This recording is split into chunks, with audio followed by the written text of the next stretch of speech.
Hi, it's Paula from Paula Quilting. Welcome to this video.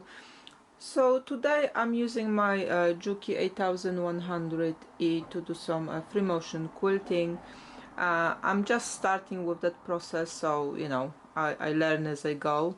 I managed to find a thread which my machine likes and it quilts very nicely, so I will be using that thread probably for everything now.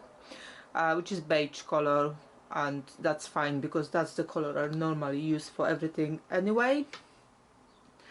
And I did do some testing work, and at the moment I feel the best when the design is a little bit more on square side rather than curves and you know, spirals, things like that.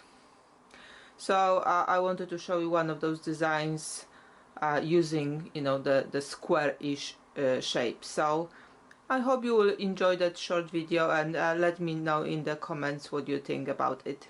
Thank you for watching.